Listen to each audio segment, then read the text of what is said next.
ஜஸ்பிரீத் பும்ரா டெஃபினட்டாவே கஷ்டப்பட்டுட்டு இருக்காரு. Long season. எனக்கு ஒரு சில கேள்விகள் லைட்டா எழும்புது. நம்ம இதை டிஸ்கஸ் பண்ணியிருந்தோம் இந்தியாவுக்கு அந்த T20 வேர்ல்ட் கப்ல கூட. அவர் ஸ்லோவர் பால் எக்ஸிக்யூட் பண்றதுக்கு முன்னாடியே கையெல்லாம் ரொம்ப ஈஸி இண்டிகேஷன்ஸ் இருக்க மாதிரி இருக்கு.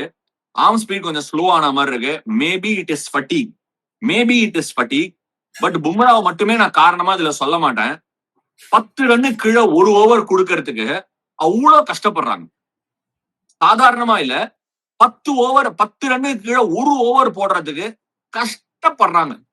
Sure Travis head, Abhishek Sharma வந்து டெஃபினெட்லி சம பிளேயர்ஸ் தான், நோ டவுட். ஏராளமான கேள்விகள் இருக்கு மும்பையோட தரப்புல இருந்து. 240 ஆர்சிபி அடிச்சா சேஸ் பண்ண முடியல. 208 ஸ்லைட்லி ஸ்லோயிஷ் சர்ஃபேஸ்ல சென்னை அடிச்சாங்க, சேஸ் பண்ண முடியல. 240 திருப்பி அடிக்கிறாங்க ஃபர்ஸ்ட் பேட்டிங் ஆடி. கரெக்டான முடிவு சன்ரைசர்ஸுக்கு. அதை திருப்பி அவங்களால டிஃபெண்ட் பண்ண முடியாம போயிடுச்சு.